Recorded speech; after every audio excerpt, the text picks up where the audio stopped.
Bonjour chers élèves.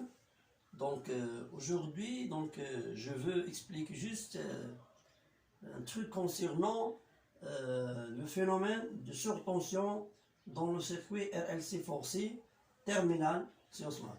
Alors l'objectif c'est de connaître premièrement c'est quoi le phénomène de surtension, et il existe de ce phénomène dans le circuit RLC forcé. Alors, je vais expliquer deux idées. Donc, premièrement, c'est quoi surtension? Deuxièmement, c'est la résonance, en cas de résonance. Alors, c'est quoi surtension? Surtension désigne le fait pour un élément d'un dipôle d'avoir à ses bornes une tension supérieure à celle aux bornes de dipôle. C'est quoi ça? Par exemple, on a un dipôle RLC.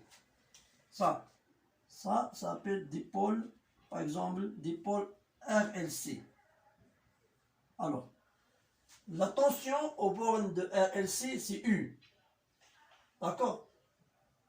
C'est-à-dire que il y a des, peut-être, il y a des dipôles qui se trouvent dans ce dipôle, peut voir des tensions plus grandes que la tension U.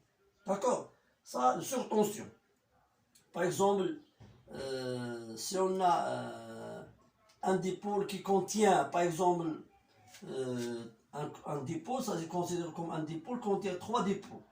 Alors, surtension, c'est-à-dire un de ces dipôles, ou bien deux, a une tension maximale que la tension globale. D'accord?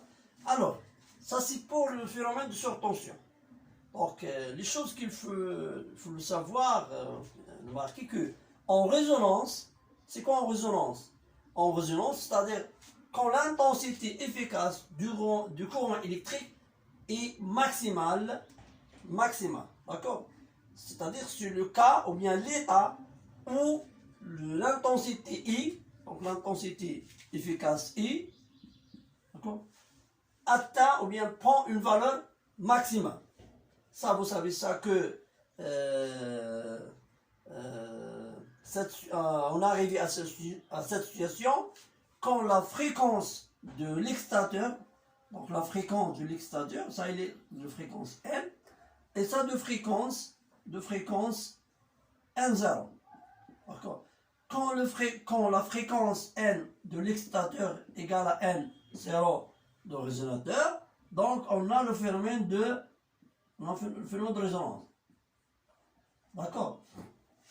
Alors, dans ce cas, en résonance, UC, donc la tension maximale, ou bien la tension efficace, aux bornes de condensateur, et la tension UL au bord de la bobine devient très grand. Donc on dit qu'il y a surtension. Alors ce phénomène, les choses qu'il faut le citer ici, que ce phénomène c'est une cause de défiance d'équipement. Donc ça, il permet de voir la défiance. D'accord, c'est là. Donc la défiance d'équipement. La défiance d'équipement.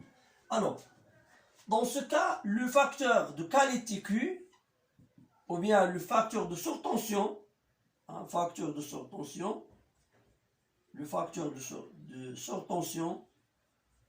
d'accord, ça c'est, on dit le facteur de qualité ou bien le facteur de surtension égale à U, c'est divisé par U au générateur, ou bien en résonance, donc en résonance, la tension efficace aux bornes de condensateur égale la tension efficace aux bornes, d'une bobine égale la tension efficace aux bornes d'un condensateur. D'accord? Alors, le coefficient, le facteur de surtension, le facteur de qualité, donc il peut l'écrire sous forme, donc égal aussi, donc, égal aussi, donc 1 sur R total, racine, L, LC. D'accord? Alors ça, j'explique un peu c'est quoi le phénomène de surtension. Donc surtension, c'est-à-dire on a une grande tension aux bornes d'un dipôle. Et pour le cas du circuit RLC forcé, c'est-à-dire en résonance, l'intensité est donc en résonance, la tension aux bornes d'un condensateur ou bien d'une bobine, donc devient très grand, bien prend une valeur supérieure à, d'accord, supérieure à U. Donc ça, donc premièrement, et que donc UC UL est plus grande que U. Alors, je souhaite que cette explication vous donne plus des informations sur le phénomène de surtension et on a un peu répondre aux questions des instructions officielles de l'examen national pour les terminales sciences maths. Alors, bonne chance. Alors, si vous avez des questions, vous pouvez les laisser dans les commentaires.